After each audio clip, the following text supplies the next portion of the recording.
Welcome back. So today I'm going to be doing a quick look and a mini review on the new Urban Decay Naked Smoky palette. This was highly anticipated. I love all of the Naked palettes, so I knew I had to pick this up to check it out, and this is the look that I created. I tried to go a little bit more on the warm tone because this is a very cool tone.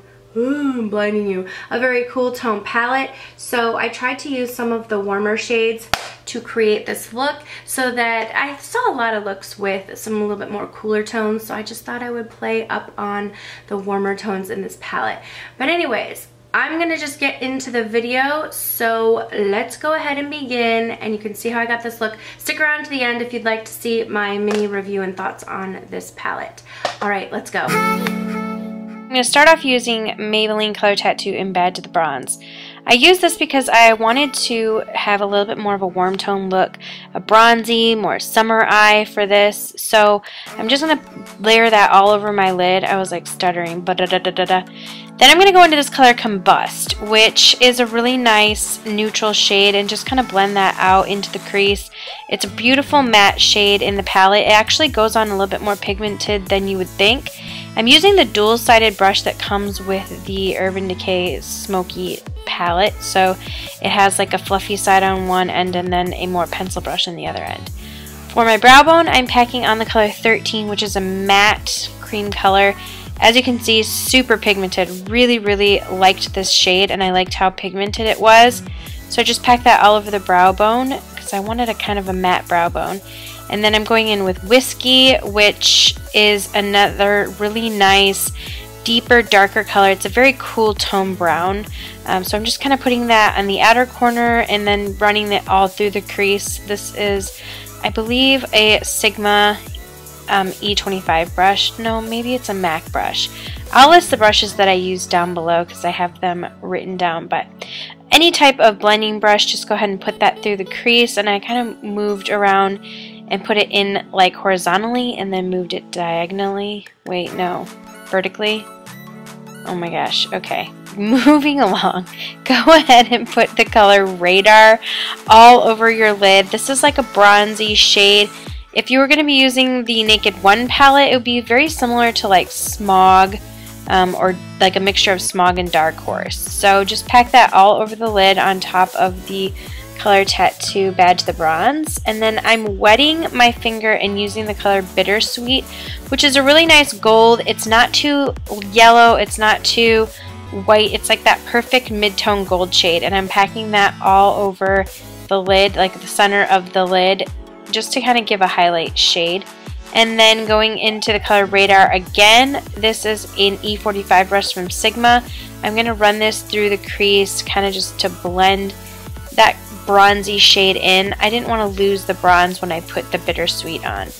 For my eyeliner, I'm using Ardency in Modster Liquid Liner in Deep Black.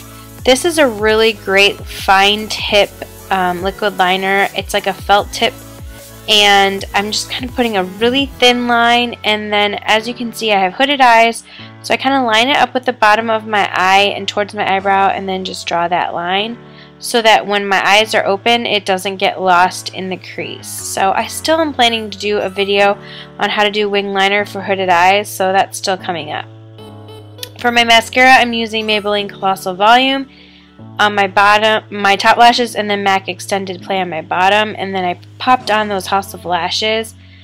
I mixed these two foundations, the Gen Dough Aqua Foundation in number 123, and then Estee Lauder Double Wear Maximum Coverage, and I just put a little drop of that in there just to give the other one just a touch more coverage using a beauty blender. Just gonna pat that all over.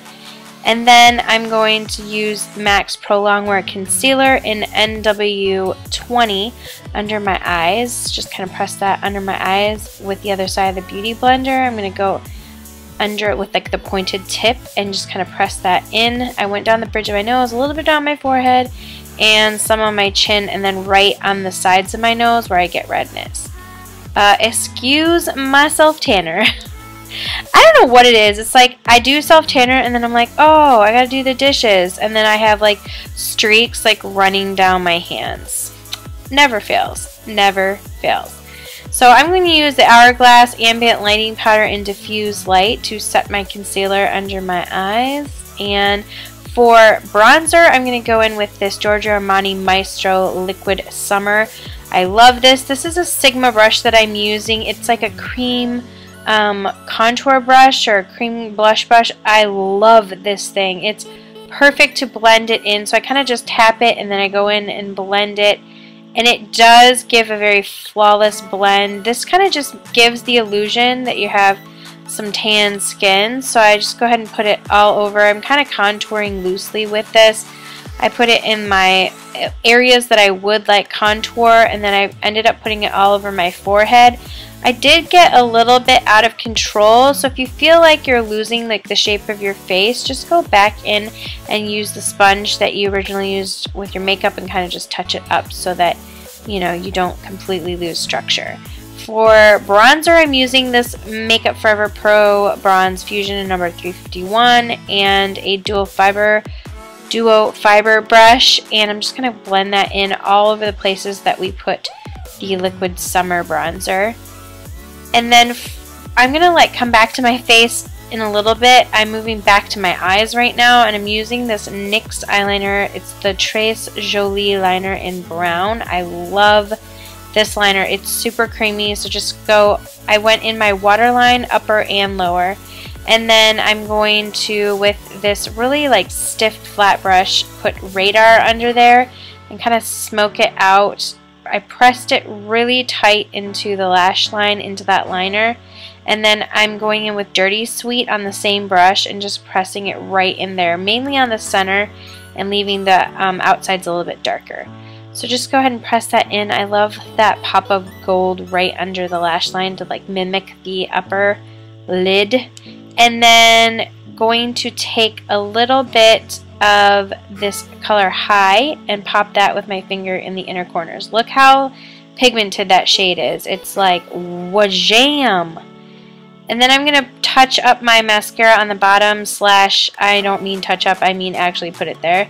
And then I'm using this blush from Urban Decay in Obsessed, and I really like this pink color. It's like a matte pink color. I'm just lightly putting that on my cheeks. And then I'm going to go in with the highlighter from Becca, the Jaclyn Hill 1 Champagne Pop. Look, it cracked. Wah. I'm just going to put that on my cheekbones, down the bridge of my nose, a little bit on my lip, and I mean, it's super pigmented, and I do love that highlight. For my lips, I'm using Too Faced Perfect Lips Perfect Nude Lip Liner. This is like seriously the perfect nude. And just lining my lips. I don't overline or anything fancy. I just go right at my lip line, but I have wonky lip lines, as you know if you've watched me. So yeah, just line my lips, and then I'm going to pop on the Urban Decay lipstick in Native, which is a beautiful like light pink. And then I'm topping it with this Dior Lip Maximizer Gloss. This kind of plumps your lips up a little bit, and it gives a really nice glossy shine, so I love that. And here is the finished look.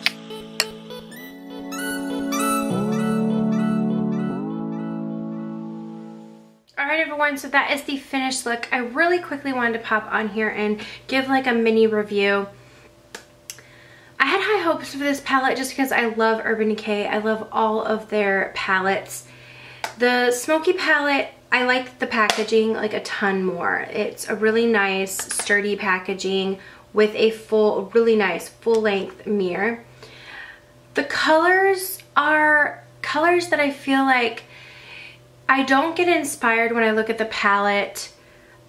I feel like you can really only do a couple of variations of eyes. I was trying to do something different than what I had seen. A lot of people are doing, you know, just like a really cool tone smoky eye. These colors right here just are all very similar. So when you put them on the eye, there's not really a variation of them. Even though they're different finishes, it just really doesn't give that great of a variation. And also I feel like it's not unique. There's no color in here that's super unique. They're all formulated really nicely. I don't think there's a disappointing formulation in this. The mattes down here are really, really nice. They're creamy, they're super pigmented, really buttery, great mattes. The satins, there are 4 satin shades in the middle. Great formulation, really, really pigmented as well. And even all of the shimmer shades are really, really nice. I love the brightness of the inner corner shade, the lightest one in high. I think all the shades are pretty on their own, but as in a palette, there's just so many looks that you can do. And like this look is really, I love the way that the look turned out, but I feel like I could have gotten it with Naked 1. And some of the cooler tone looks I feel like I could get with either Naked 2 or Naked 3. So I guess my thing is if you already have Naked 1 or Naked 2, I don't know if you need this palette, especially if you have the Basics palettes, because you're going to get a lot. Naked Basics 1 and 2 both have very, very similar shades, same like creaminess and everything. So if you're someone like I am who has Naked 1, Naked 2, Naked 3, Naked Basics 1, Naked Basics 2, you aren't going to be wowed by this palette because they're not, even though they are new shades, they are not shades that are not, you could get the same look with in other palettes. Does that make sense? So I really did want to come on here and quickly give a little bit of that. Although I really do like the palette, like I said, I don't know if it's worth adding to your collection as far as that's concerned. But I do love the look that I created with it, so I will use it.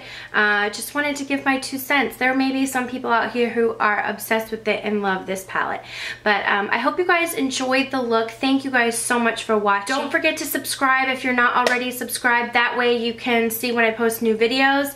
And I will see you all in the next video. Mwah.